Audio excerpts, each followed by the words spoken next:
제가 여러분들한테 왜 우리나라가 위대한지 말씀을 드리고 싶어요. 대개 식민지 국가였다가 독립을 한 나라들 가운데 70년 만에 이렇게 세계 경제 규모 12, 5천만, 3만 클럽 7위, 그 다음에 국민소득 28위, 이렇게 식민지 국가에서 70년 만에 이렇게 올라온 나라는 전 세계에서 대한민국 하나라는 거예요. 전 세계에서. 그리고 그렇게 짧은 기간 동안 민주화를 이룬 나라도 대한민국 하나라는 거예요. 대처 수상하고 레이건 대통령이 신자유주의라는 것을 추진을 해요. 신자유주의는 뭐냐 하면은 이제 옛날에는 이렇게 식민지를 건설해갖고 거기에서 사람도 갖다 쓰고 노예로 갖다 쓰고 물건도 갖다 팔고 자원도 뺏어오잖아요. 식민지라는 것을 해갖고. 근데 지금 시대는 식민지를 할 수가 없잖아. 그 정도로 이제 이 민족들의 수준이 높아졌으니까 식민지 쉽지가 않아. 나라를 무력으로 빼앗는 거는. 그러니까 저 나라한테 뭘 좀 뺏어오고 싶은데 우리나라의 삼성, 현대차 얼마나 건강해. 우리나라 이 주식을 사고 싶은데 법적으로는 외국 사람은 못 사게 돼 있는 거야. 저거를 어떻게 좀 뚫으려고 그러는데 뚫을 길이 없는 거야. 뚫는 그 주의가 신자유주의야. 자본의 자유로운 이동. 그러니까 돈 많은 나라가 가난한 나라에 우량 회사를 살 수 있는 게 신자유주의야. 거기다 IMF가 딱 터지고 나니까 그때서 자금을 지원해주면서 니네들 우리 삼성 주식 살 수 있도록 법 개정해라. 그래갖고 개정한 거예요. 그래갖고 우리나라 주식 삼성 50%를 외국인이 꺼야 지금. 50%가 다 갖고 간 거죠. 현대 거도 마찬가지고. 그게 신자유주의야. 왜 인도를 식민지로 했느냐? 자기네들 옷을 많이 만들어 놨어. 이거는 산업혁명하고 연관이 돼요.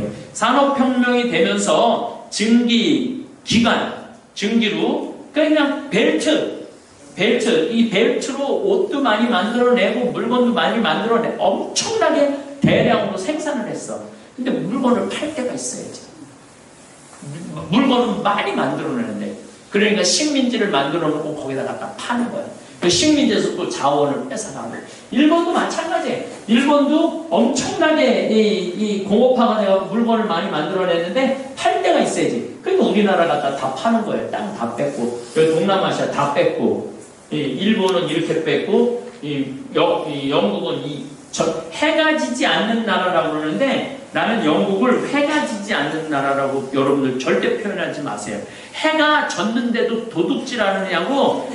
해가 지지 않는 나라지 해가 지지 않는 나라가 아니야. 해가 졌는데도 도둑질을 전 세계 돌아다니면서 한다고 그렇게 하는 거예요. 참.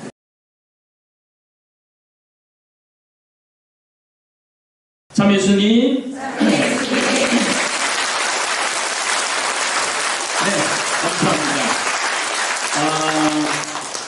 오늘 주제는 우리나라가 2018년을 기해서 3만 불을 달성을 했습니다. 그래서 3만 불 시대의 의미에 대해서 말씀을 좀 드리고 싶어요. 3만 불이 됐다고 국민이 다 잘 사는 게 아니에요. 그렇다고 또 3만 불이 된 것에 대한 의미를 낮출 수도 없어요. 이 3만 불의 시대에 맞게 우리의 모습을 좀 들여다볼 필요가 있어요. 그런데 국민소득 5천만, 인구 5천만 넘는 나라 중에 3만 불이 넘는 나라는 전 세계에서 7나라밖에 안 돼요. 전 세계에서. 조금씩 잘 사는 나라들이 있죠. 근데 인구 뭐 봐야 500만 명, 700만 명, 막 이런 상태에서 이 4만 불, 5만 불 하는 거하고 5천만 명이 넘는 상태에서 3만 불이 넘는 거는 너무너무 힘든 거예요. 그러면은 도대체 5천만 명이 넘는 나라에서 3만 불이 넘는 나라는 도대체 어떤 나라냐? 첫 번째는 당연히 미국이죠. 미국은 국민소득이 6만 2천 달러예요. 그러니까 우리나라보다 2배 더 잘 살죠. 근데 더 놀라운 건 인구가 3억 3천만 명 정도 돼요. 미국이 3억 3천만 명 정도 되는데 불법 이민자까지 합치면 거의 4억 명 정도 된다고 봐야 돼요. 중국에 가면 인간들이 바글바글하잖아요. 정말로 인간 천지라는 생각이 들어요. 그런데 미국에 가도 인간들이 바글바글해요. 그 뉴욕 맨하탄에 가보면요, 정말 어떻게 이렇게 사람이 많을까? 그러니까 미국도 사람이 땅이 워낙 넓어서 그렇지 사람이 어마어마하게 많은 나라예요. 미국은 경제 규모가 얼마나 되느냐면 18조 달러예요. 개념이 잘 안 쓰죠? 우리나라가 경제 규모가 얼마냐면 1조 2천억 달러예요. 그러니까 우리나라보다 규모가 18배 큰 거야. 그러면은 일본은 이제 세계 2위 3만 달러 넘는 상태에서 5천만 명 넘는 나라가 두 번째 나라가 일본이에요. 일본이 국민소득은 4만 한 2, 3천 달러 정도 된다고 그래요. 인구는 1억 2,600만 명. 1억 2,600만 명. 그래서 제가 항상 하는 얘기지만은 일본을 쪽발이 그러는데 쪽발이 나라가 아니에요. 우리 5천만 명에 1억 3천만 명이면 인구가, 내가 며칠 전에 일본 갔다 왔어요. 바글바글해요. 사람들이 얼마나 많은지. 근데 이제 일본은 뭐가 문제냐? 노인이 3,500만 명이에요. 65세 이상이. 내가 배를 타고 잠깐 여행을 했었는데 한 500명이 배를 탔는데 젊은 사람은 나밖에 없었어. 나밖에 없었어. 젊은 사람은 할머니들이 뭐 이러고 배 타고 가는 거예요. 그리고 이제 공연을 잠깐 봤었는데 얼마나 힘들면은 웨이터가 할아버지가 일어나려고 그러는데 등을 대. 그럼 웨이터 등을 짚고 쓰는 거야. 그리고 웨이터 등을 대가고 계속 자기 방까지 가는 거야. 뭐 그 정도면 양호하지. 휠체어 타고. 그러니까 일본은 완전히 늙는 나라예요. 완전히 늙는 나라예요. 애는 안 낳고 나라는 늙어가는 나라. 그래서 일본이 그렇게 희망이 많은 나라는 아니에요. 근데 미국은 애들도 많은 나라. 미국은 지금 노인들도 많지만 애들이 그렇게 많아요. 미국이. 그래서 미국은 1947년부터 어떻게 보면은 전 세계 패권을 쥐고 있는 거죠. 패권이라는 게 뭐냐면은 다른 나라들보다 압도적으로 힘이 세다는 뜻이에요. 그래서 세계 유일의 국가라고 그러죠. 그래서 1947년 이후로 미국은 이제 좀 우리가 공부를 좀 할 필요가 있어요. 미국은 여기가 원래 프랑스 땅이었어. 프랑스에서 땅 사고, 요거 원래 누구 땅이에요? 러시아 땅이었어. 여기도 땅 사고, 그 다음에 요 멕시코, 여기 캘리포니아, 여기 LA, 여기가 멕시코 땅이었는데 이거는 전쟁에서 뺐고, 이거 영국으로부터 독립하고, 이래갖고 미국이라는 나라가 정말 전 세계에서 이 지하 자원에 여기는 밀밭 뭐 여기 자원들 뭐 그 다음에 여기 공장들 뭐 플로리다, 하여튼 미국은요 여기는 봄밀이 나오고 여기 가을밀이 나와. 그래서 1년 내내 밀이 나와. 1년 내내. 그러니까 세크라멘토에서 오신 분이 있다고 그러는데 거기에 가보면은 1시간 동안 쌀 벼밭이에요. 1시간 동안. 우리가 미국에서 그냥 1시간이라는 게 자동차 타고 1시간이 아니라 비행기 타고 1시간 동안 벼밭이에요. 이게 상상이 안 가죠? 네. 그러니까 이 미국이라는 나라가 패권 국가가 된 거예요. 그리고 이제 귀향 얘기가 이제 나왔으니까 이 미국이라는 나라는 2차 세계대전 끝나고 난 다음에 이 유럽 이 나라를 전부 다 이겼으니까 독일 이런 나라를 전부 뭘로 할 수 있었느냐면 식민지로 만들 수가 있었어. 승전 국가니까. 근데 미국은 그걸 포기를 해요. 그전에는 전부 식민지를 만들었는데 미국은 포기를 해요. 그리고 미국은 어떤 생각을 잘했느냐면은 이 다른 나라들한테 달러를 계속 줘. 그리고 달러를 주고 우리한테 물건을 갖다 팔으라고 그래. 예, 그래갖고 여기서 물건을 사고 달러를 주고 물건을 사주고 달러를 주고 그래갖고 이 나라도 발전시키고 계속 다른 데서 좋은 물건 들어오니까 나라는 풍요롭고 자원은 많고 석유는 또 셰일 석유가 나와갖고 지금 세계에서 석유가 가장 많은 나라는 사우디아라비아가 아니라 미국이에요. 미국. 석유 많지, 밀 많지, 벼 많지, 나무 많지. 하여튼 당분간 미국을 이길 수 중국이 따라가려고 했죠. 중국이 따라가려고 했는데 한 2014년 5년에 미국이 16조 달러, 중국이 15조 달러까지 올라갔었어요. 근데 그때부터 미국이 이것들 봐라. 그래갖고 딜이 잡기 시작했어. 그래갖고 중국이 이제 12조 달러로 떨어졌어. 그리고 여기 18조 달러 확 벌어졌죠. 확 벌어진 거예요. 네. 그리고 이제 미국은 기축통화라는 게 있어요. 기축통화. 우리가 달러를 기축통화로 써요. 엔화를 기축통화로 써요. 달러, 엔화. 근데 일본이 이게 우리가 맨날 쪽발이 그러는데 세계적으로는 기축통화라는 뭐냐면 자기 돈을 얼마든지 찍어낼 수 있어. 찍어내도 그거 다 인정이 돼. 그 돈이. 근데 우리나라가 경제가 어렵다고 계속 돈 찍어내잖아요. 그 우리나라 돈을 안 받으면 소용이 없잖아. 근데 여기 계속 찍어낼 수가 있어. 나라의 신용 등급으로. 그러니까 이 미국이라는 나라가 대단한 나라죠. 경제, 군사는 전 세계하고 싸워도 미국이 이겨요. 전 세계하고 싸워도. 그래서 제가 가끔 얘기하잖아요. 이 북한, 반으로 안 나눠놨네. 북한이 미국하고 싸운다? 이건 있을 수 없는 얘기예요. 한 3시간 정도만 항공모함 양쪽에다 갖다 항공모함 대놓고 여기 3시간만 쏟아 부면은 여기는 없어져요, 북한은. 그러니까 미국한테 도전할 수 있는 나라는 지금은 한 나라도 없다. 거기에 우리는 제2의 경제력을 지니고 있는 일본을 옆에다 두고 있는 거죠. 그러면은 세 번째는 어떤 나라가 국민소득 3만 달러에 5천만 명이 넘느냐? 그 다음 바로 독일이에요. 독일이 4만 7천 달러에 인구는 8천만 명. 여러분들 여기서 독일이 인구가 많은 게 아니라 누가 인구가 많으냐면 일본이 인구가 많아요.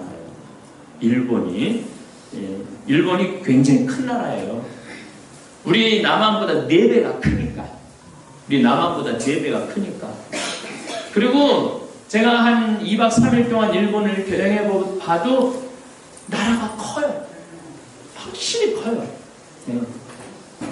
맨날 쪽발이 그러는데 나는 우리가 그러니까 일본한테 당하는 거예요. 일본 사람들이 얼마나 무시무시한지를 모르는 거죠. 4위는 프랑스예요. 1인당 국민소득은 4만 2천 달러고 인구는 6,700만 명. 5위는 영국이야. 인구는 6,400만 명에 국민소득은 4만 달러 정도 돼요. 그 다음에 6위는 이탈리아야. 국민소득 3만 3천 달러에 인구는 6,200만 명. 그 다음이 대한민국이에요. 1인당 국민소득 3만 1,800달러 올해 된다고 그러죠. 인구는 5,100만 명. 군사력은 우리나라가 세계 7위.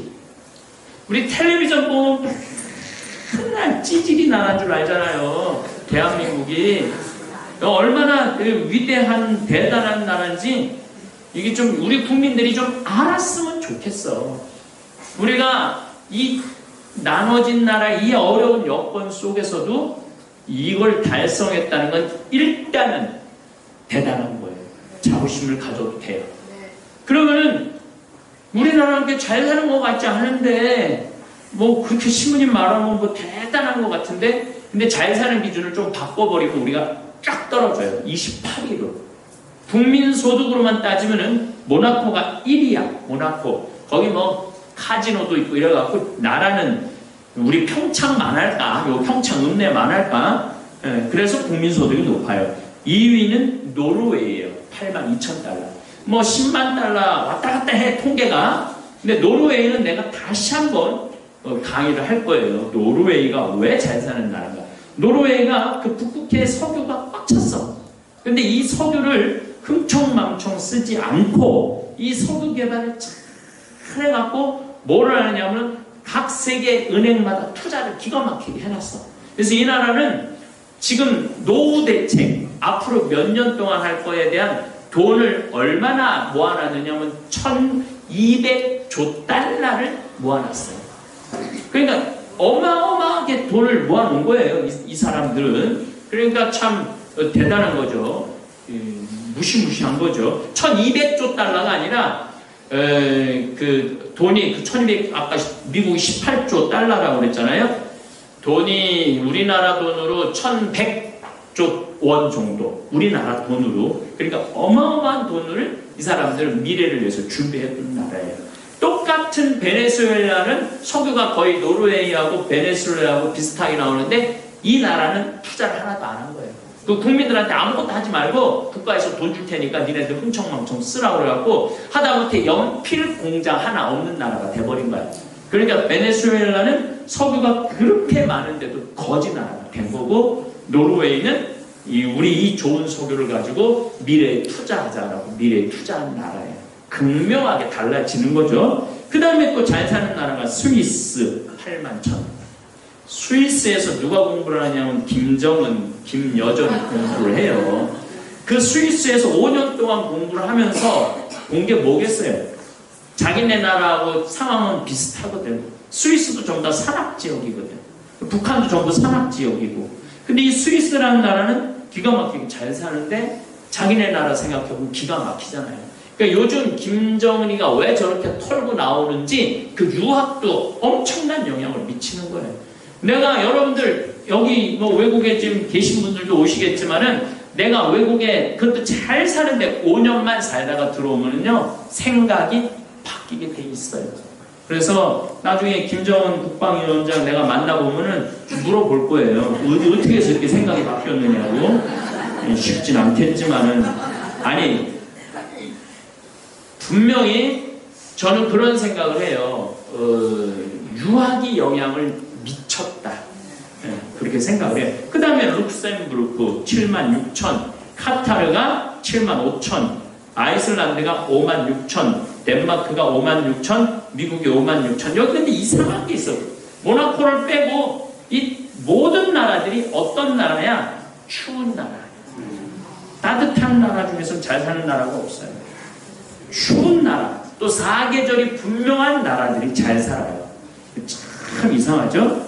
그 다음에 스웨덴, 호주 54,000, 아일랜드 52,000, 싱가포르가 유일하게 51,000달러예요. 싱가포르가. 그 더운데. 근데 이 싱가포르는 말라리아도 퇴치하고 하여튼 이 국민 수준이 굉장히 높은 나라예요. 싱가포르가. 그 다음에 네덜란드 46,000, 오스트리아 45,000, 핀란드 44,000, 캐나다 43,000. 어쨌든 이러면서 우리나라는 28위예요. 이 달러로만 따지면. 근데 인구수를 합치면 7위로 넘어가요. 그 다음에 또 다른 인구수하고 쭉 합치면 우리가 누구한테 밀리냐면 인도. 인도가 12억이잖아요. 브라질이 거의 1억 한 6천 되거든요. 인구가. 그 다음에 호주는 인구는 3천만 밖에 안 되는데 국민 소득이 높아요. 그리고 우리보다 좀 나아요. 그 다음에 중국 13억. 그 다음에 러시아하고 우리나라하고 왔다 갔다 해요. 또 어떨 땐 멕시코하고 우리나라하고 왔다 갔다 해요. 왜 그러냐면 러시아도 인구가 1억 4천, 멕시코는 인구가 1억이 넘거든. 그래서 국민 총생산 규모를 보면은 우리나라가 경제력으로는 세계 12위 정도 돼요. 자, 이제 구분이 정확하게 여러분들 이해를 해야 돼요. 5천만 명 넘는 나라 중에서 3만 달러가 넘는 나라는 세계 7나라밖에 안 되는데 그 중에 우리나라가 들어간다. 왜? 우리나라 인구가 많기 때문에. 근데 1인당 그냥 국민소득으로 따지면 조그만 나라까지, 뭐 노르웨이, 핀란드 다 500만, 600만 밖에 안 하거든요, 인구가. 그런 나라, 우리는 5천만이니까 그 나라보다 10배가 인구가 많잖아요. 그런 나라들하고 국민소득으로 따지면 우리는 28위로 떨어진다. 근데 28위 떨어지는 것도 240개 나라 중에 28위니까 엄청나게 높은 거죠. 근데 이게 또 전 세계 경제 규모로 따지면은 못 사는 나라지만은 인구가 워낙 많기 때문에 경제 규모가 크다. 그 사이에 중국도 들어오고, 인도도 들어오고, 브라질도 들어오고, 러시아. 이제 조금 있으면은 인도네시아가 우리를 앞설 거라고 해요. 인도네시아가 우리를. 그는 인구가 워낙 많으니까. 그리고 또 하나 이제 앞서는 거. 참 좋은 일이 하나 있어요. 베트남이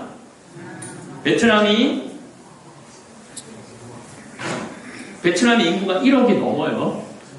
1억이 넘으면 우리는 뭐라고 표현하느냐면 대국이라고 표현해요. 대국. 그러니까 일본도 1억 3천만 정도 되니까 대국이죠. 베트남도 1억이 넘으니까 대국이에요.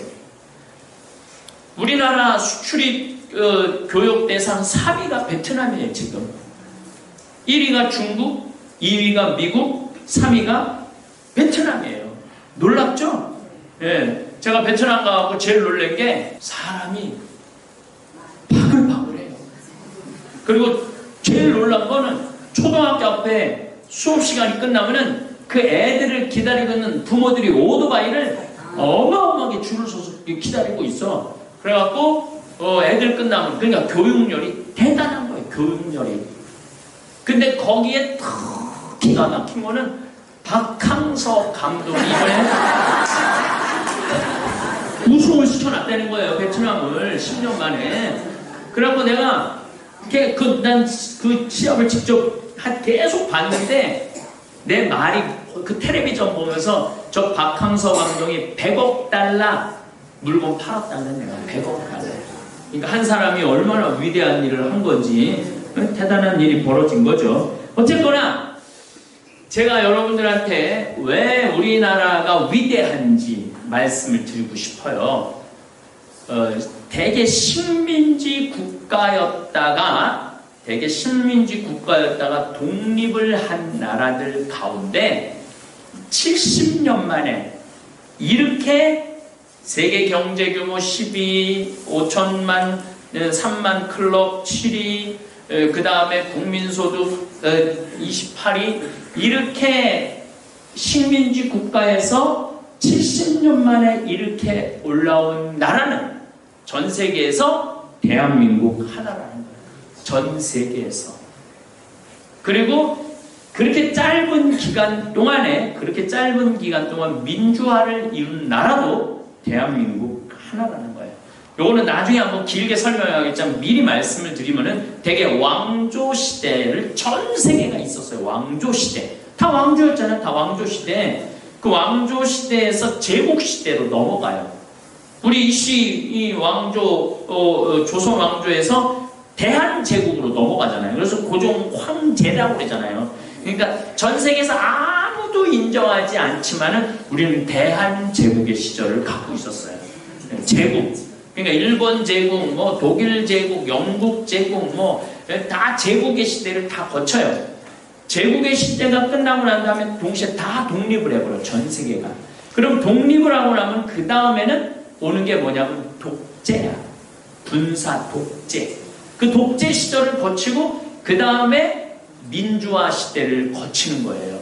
근데 우리나라는 전 세계에서 가장 빨리 왕조 시대에서 제국 시대, 식민지 시대, 독재 시대, 군사정권 시대, 민주주의 시대를 가장 빠른 시간 내에 그거를 다 극복을 한 거예요.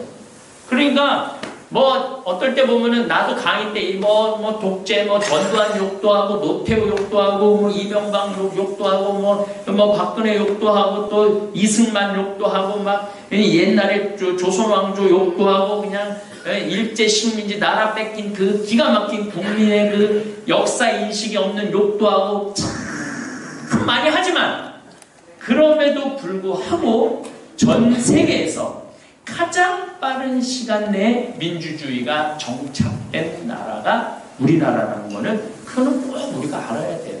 근데 그 과정이 굉장히 아팠죠. 근데 다른 나라를 비추어 본다면 그 아픔도 다른 나라들에 비하면 훨씬 덜하다는 거예요. 그래서 그 얘기를 지금 잠깐 좀 할게요. 어쨌든 1945년 2차 세계대전이 끝나면서 수많은 나라들이 독립을 해. 아프리카는 제가 언급하지 않을 거예요. 아프리카는 언급의 대상이 안 되죠. 그 중에 포르투갈에서 독립한 브라질은 나라가 어마어마하게 커요. 나라가 어마어마하게 큰과 동시에 거의 미국하고 같은 환경이야. 미국하고 전부 다 끝도 없는 초지야. 초지. 끝도 없는 밀밭이고 끝도 없는 평원이야. 브라질이 자원도 많고. 그런데 브라질이 리우데자네이로라고 예수님 이렇게 상 서 있는데 알죠? 네. 그 텔레비 보면은 어마어마하게 큰 예수님 상 있는데 알죠? 리우데자네이로라고. 이게 뭐냐면은 자네이로가 제뉴어리 1월에 리우가 강이야. 그래서 리우데자네이로는 1월의 강이라는 뜻을 가지고 있는 항구예요. 세계에서 가장 아름다운 항구 중에 하나라고 그러기는 하지만 내가 여길 가보니까 기가 막혀. 어떻게 기가 막히냐면 그 해변에서 약간 해 떨어지고 나서 해변에서 놀면은 갱단들이 와갖고 무조건 붙잡아갖고 무릎 꿇혀갖고 때리고 돈 뺏어요. 미국 사람이든 한국 사람이든 상관하지 않아. 그냥 밤에 해변에 나가서, 아니 해변이 아니고 멀쩡한 대낮에도 그런다는 거야. 멀쩡한 대낮에도. 내가 여기 강의를 갔는데 신부가 신호등이 딱 교차로 오고 있는데 빨간불인데 확 지나가더라고요. 그래서 한 번 지나가는 게 아니라 모든 신호등에 빨간불이 그냥 지나가더라고. 그래서 그 젊은 신부님이었는데, 아니 여기 왜 신호를 안 지키고 빨간불이 확 지나가느냐고 그랬더니, 신부님 여기는 빨간불이라고 쓰면 강도가 바로 창문 깨고 총들이 돼가지고 뺏어간다는 거예요. 그래서 밤에는 빨간불이라도 그냥 지나가는 게 그 사람들의 공통적인 그러니까 습관이라는 거예요. 습관. 그리고 경찰도 전혀 그거 신호 어겼다고 붙잡지 않는다는 거예요. 그러니까 작년에 올해 리우데자네이로에서 경찰총에 맞아 죽은 사람이 1,500명이래요. 경찰총에 맞아 죽은 사람이 1,500명. 그리고 경찰이 130명이 갱단총에 맞아 죽었대. 그러니까 이 브라질이 경제 규모가 우리나라하고 비슷하다고 하지만, 물론 룰라 대통령 이후는 지금 완전히 하여튼 군인이 와서 치안을 유지하고 있으니까. 그러니까 우리나라가 70년 만에 이렇게 식민지에서 이렇게 안정된 거와 다른 나라들을 보면은요, 대한민국은요 지금요 기가 막힌 상황으로 가고 있는 거예요. 나쁜 상황이 아니라 좋은 상황으로. 물론 며칠 전에 서부 발전소에서 우리 김용균이라는 비정규직 젊은 친구가 아깝게 목숨을 잃었어요. 그럼 이 비정규직 그런 걸 보면 참 가슴이 아프고 아리지 보면은. 근데 이것도 우리가 잘 아니 우리 어렸을 때 비정규직이라는 말 여러분들 들어봤어요? 못 들어봤죠? 명태 들어봤어요? 구조조정 들어봤어요? 어렸을 때? 못 들어봤죠? 나도 못 들어봤어. 나도 어렸을 때 비정규직이 어디 있었어. 근데 이게 뭐에서부터 나오느냐 하면은 대처 수상하고 레이건 대통령이 신자유주의라는 것을 추진을 해요. 신자유주의는 뭐냐 하면은, 이제 옛날에는 이렇게 식민지를 건설해갖고 거기에서 사람도 갖다 쓰고 노예로 갖다 쓰고 물건도 갖다 팔고 자원도 뺏어오잖아요. 식민지라는 것을 해갖고. 근데 지금 시대는 식민지를 할 수가 없잖아. 그 정도로 이제 이 민족들의 수준이 높아졌으니까 식민지 쉽지가 않아. 나라를 무력으로 빼앗는 거는. 그러니까 저 나라한테 뭘 좀 뺏어오고 싶은데 우리나라의 삼성, 현대차 얼마나 건강해. 우리나라 이 주식을 사고 싶은데 법적으로는 외국 사람은 못 사게 돼 있는 거야. 아, 저거를 어떻게 좀 뚫으려고 그러는데 뚫을 길이 없는 거야. 뚫는 그 주의가 신자유주의야. 자본의 자유로운 이동. 그러니까 돈 많은 나라가 가난한 나라에 우량 회사를 살 수 있는 게 신자유주의야. 거기다 IMF가 딱 터지고 나니까 그때서 자금을 지원해주면서 니네들 우리 삼성 주식 살 수 있도록 법 개정해라. 그래갖고 개정한 거예요. 그래갖고 우리나라 주식 삼성 50%를 외국인이 꺼야 지금. 50%가 다 갖고 간 거죠. 현대 거도 마찬가지고. 그게 신자유주의야. 그러면은 그 IMF에서는 뭐를 해야 되느냐면 이 수익을 극대화해야 되니까 뭐를 해? 비정규직을 써라. 그 다음에 구조조정을 해라. 그전에는 그런 게 없었어요. 그러니까 이게 다 구조조정, IMF 명태 이게 누가 다 빨아가느냐면 미국이 다 빨아가는 거예요. 돈을. 그래서 우리가 지금 처한 이 슬픈 이 현실들을 이해하려고 그러면은 그 신자유주의부터 이해를 해야 돼. 그 다음에 IMF, 세계 구제 금융 그 시스템에 대한 이해를 하고 난 다음에 우리가 지금 이 기가 막히게 억울하고 분한 상황이 벌어지는 현상에 대한 왜 지금 이 사회가 저렇게 비정규직을 쓰고 하청을 주고 하청업자들이 저 고통을 겪는 이유는 바로 미국으로부터 영국으로부터 시작한 신자유주의 때문에 그래요.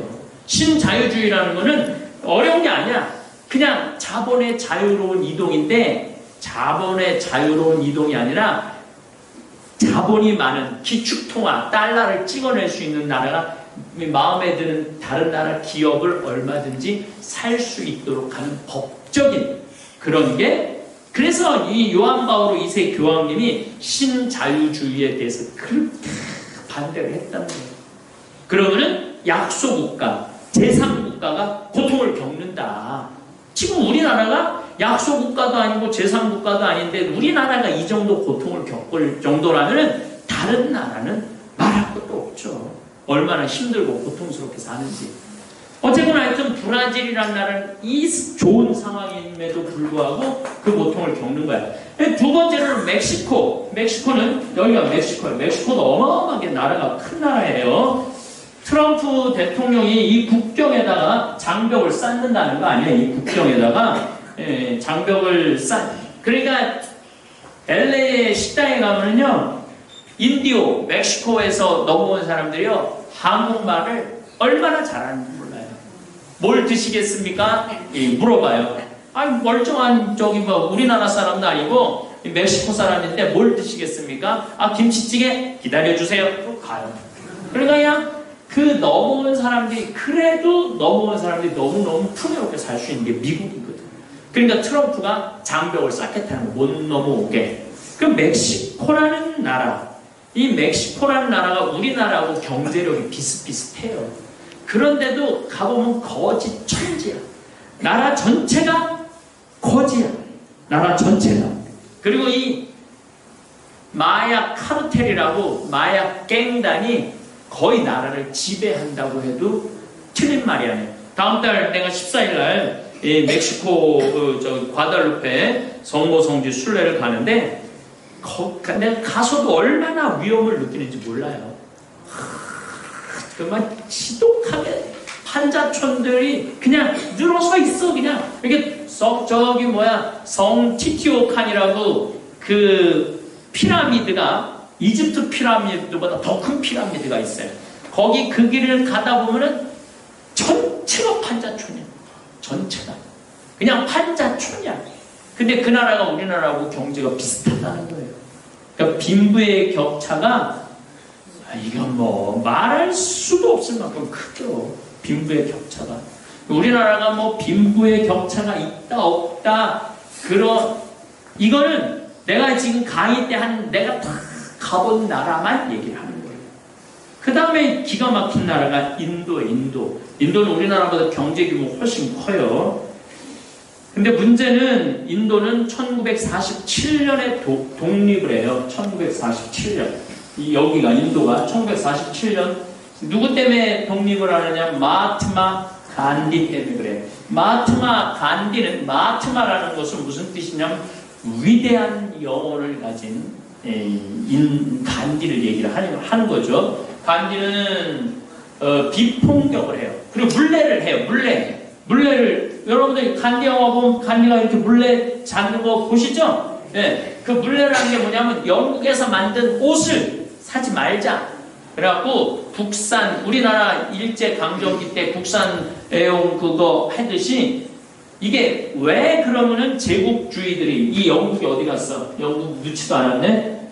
영국이 왜 인도를 식민지로 했느냐? 자기네들 옷을 많이 만들어 놨어. 이거는 산업혁명하고 연관이 돼요. 산업혁명이 되면서 증기로, 그냥 벨트, 이 벨트로 옷도 많이 만들어내고 물건도 많이 만들어내고 엄청나게 대량으로 생산을 했어. 근데 물건을 팔 때가 있어야지. 물건을 많이 만들어내는데, 그러니까 식민지를 만들어 놓고 거기다 갖다 파는 거야. 그 식민지에서 또 자원을 뺏어가고. 일본도 마찬가지예요. 일본도 엄청나게 이 공업화가 되어 물건을 많이 만들어냈는데 팔 데가 있어야지. 그러니까 우리나라 갖다 다 파는 거예요. 땅 다 뺏고, 여기 동남아시아 다 뺏고, 일본은 이렇게 뺏고, 영국은 해가 지지 않는 나라라고 그러는데, 나는 영국을 해가 지지 않는 나라라고 여러분들 절대 표현하지 마세요. 해가 졌는데도 도둑질하느냐고. 해가 지지 않는 나라지, 해가 지지 않는 나라가 아니야. 해가 졌는데도 도둑질을 전 세계 돌아다니면서 한다고 그렇게 하는 거예요. 참. 그러면은 영국의 식민지는 어디였느냐? 미국이 식민지였어요. 이집트가 식민지예요. 이집트 식민지. 내가 요거를 얼마나 많은 나라를 했는지 제가 여러분한테 말씀을 드릴게요.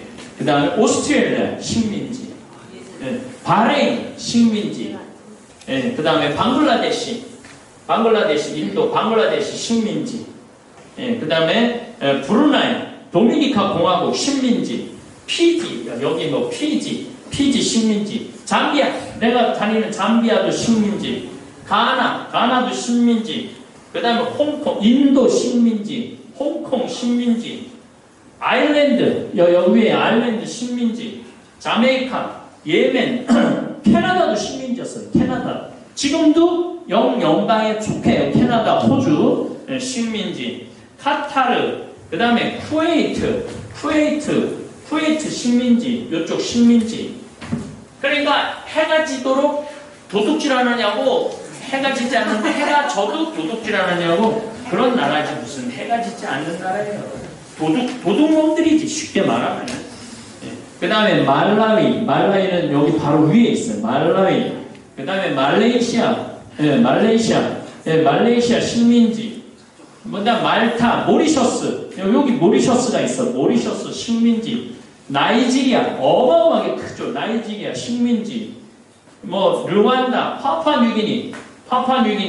이게 파푸아뉴기니 이쪽인데, 파푸아뉴기니 식민지.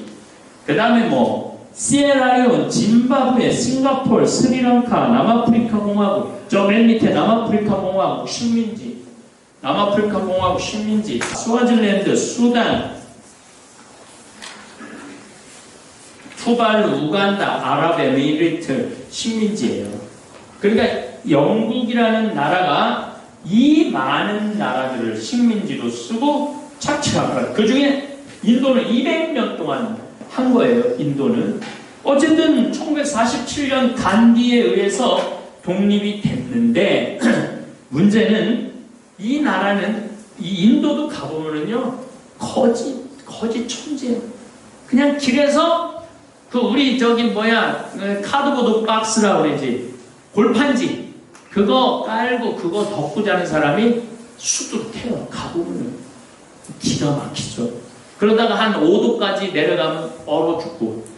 근데 경제 규모는 누구보다 커? 우리나라보다 커요. 인구가 12억 명이 되니까 경제 규모는. 근데 여기는 아직도 카스트 제도가 있어요.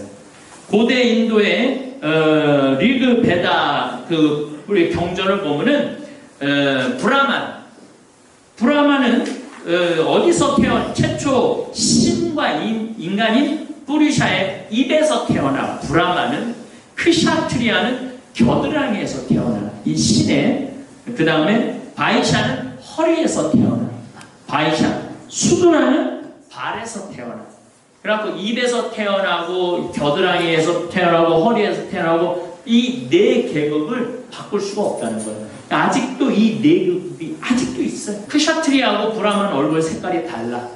그리고 우리가 늘 인도 사람 까맣게 보는 사람들 이런 사람들은 수두라 그런 사람들이에요. 그리고 이 네 계급이 결혼도 서로 할 수가 없어. 지금도 그런 시대를 그러니까 이 인도는 더 골치 아픈 게 뭐가 골치 아프냐면은 파키스탄은 이슬람을 주로 믿고 인도는 힌두교를 믿었어요. 근데 이게 원래 한 나라였어. 영국 식민지 때는. 근데 독립을 할 때 이게 갈라져요. 그래서 이 파키스탄하고 인도하고 매일 그렇게 싸우고 그러는 게 그 종교 때문에 그렇죠. 그리고 이 인도는 아직도 이슬람 영향이 있어서 성폭행, 막 버스 안에서 막 사람들 보는 앞에서 폭행하고 막 그런 거 보시죠? 그러니까 아직도 윤리가 그렇게 안정되지 않은 나라예요. 그러니까 이 식민지가 끝나고 난 나라들을 보면은 아직도 혼돈 속에 있는 나라들이 굉장히 많아요. 상상도 못할 만한 그런 혼동을 겪고 있는 나라들이 많다는 거예요. 그 자기네들끼리 아직도 자기네들끼리 뭐 서로 폭로하고 마약하고 뭐 그냥 뭐 빈부격차 심하고 그런 거에 비교하면 대한민국은 짧은 시간이지만 그 모든 과정을 굉장히 빨리 극복했다는 거예요. 물론 앞으로도 극복해야 되는 문제가 많죠. 근데 이것도 제 생각에는 앞으로 10년 내지 15년 후면 거의 북유럽, 핀란드나 덴마크 수준으로 저는 올라갈 거라고 믿어요. 어쨌든 하여튼 이 세계에서 제일 나쁜 도둑놈들은 영국 놈들이에요. 그래서 그냥 영국 놈들은 거만하고 오만하고 교만해요. 내가 만나본 영국 놈들은 다 그랬어. 진짜 나쁜 놈들이야. 그리고 그거에 대한 사과 아직도 안 해요. 전 세계를 식민지로 만드는 것에 대한 사과를 아직도 안 해요. 그러니까 그리고 내가 영국 히드라 공항에 가고 뭐 잘은 하지 못하지만은 영어로 좀 저기 뭐야 음료수 좀 달라고 이것저것 달라고 그러는데 들은 척도 안 해. 그래서 내가 두세 번 좀 달라고 그랬더니 내 발음이 우리는 영국식, 미국식 비슷하게 했지만 어쨌든 난 미국식으로 내가 발음을 했나 보죠. 그랬더니 그 물건 파는 친구가 나한테 하는 말이 This is England를 한 거예요. 여긴 영국이다. 그러니까 영국식으로 발음해라. 영국식으로 발음해야지 내가 이 물건을 나한테 주겠다. 음료수 코카콜라를 주겠다 이거야. 아 참. 그러니 이거 인도나 이런 나라들은 얼마나 무시하고 그랬겠어요. 내가 지금 잠비아가 1965년에 영국으로부터 독립했거든요. 이 사람들 개화한 거 하나 없어. 여기서 뺏어간 건 구리, 주석 이거 싹 해가서 그리고 그 나라 발전시킨 것도 하나도 없어. 그냥 뺏어만 간 거야. 뺏어만. 그러니까 대형 박물관에 가보면은 그게 다 이집트, 그리스 이런 데서 도둑질해다 놓은 거예요. 싹 다 도둑질해다 놓고 대형 박물관이라고. Great라는 영어를 Greatest라고 하거든요. 위대하긴 뭐가 위대해요. 러버지, 도둑놈들 이 영국이지. 우리가 이 세계 지도를 놓고 보고 배우면은요, 이게 다 또 스페인 이게 다 스페인 스페인은 완전히 지금 찌그러진 나라 중에 하나예요. 포르투갈도 할 얘기가 많은 나라예요. 포르투갈이 브라질 식민지를 했었는데 어마어마하게 뺏어갔는데 포르투갈하고 엄청나게 가난하게 살아요. 근데 왜 가난하게 사느냐 하면은 포르투갈이라는 나라는 16세기에 여기서 어마어마하게 갖고 와서 국가 기반 시설 하나도 안 만들어놨어. 그리고 그냥 흥청망청 먹고 파티하는 데 쓴 거야. 지금 우리나라도 지금 돈이 무역 흑자가 어마어마하게 들어와. 근데 지금 이거를 흥청망청 먹고 마시는 데 쓰면 우리나라도 부분이 기울어질 거예요. 이거 가지고 우리가 지금 해야 되는 건 뭐냐 하면은 길 뚫어놓고, 그 다음에 통신 잘해놓고, 그 다음에 토지 정리 잘해놓고, 이걸 잘해놔야 돼요. 지금 우리나라가 강 정리 잘해놓는 게 아니라 토지 정리를 한 번 더 해야 돼요. 이 산림은 다시 한번 전 세계에서 산림 녹화 성공한 나라를 유엔에서 딱 한 나라 있다고 그러죠. 대한민국. 전 세계에서 산림 녹화 성공한 나라는 대한민국. 이 산림 녹화가 얼마나 우리가 위대한 일을 한 건지 몰라요. 내가 전 세계를 돌아다녀봐도 우리나라처럼 산림이 이렇게 녹화가 잘 된 나라가 없어요. 전 국토에. 기가 막힌 거예요.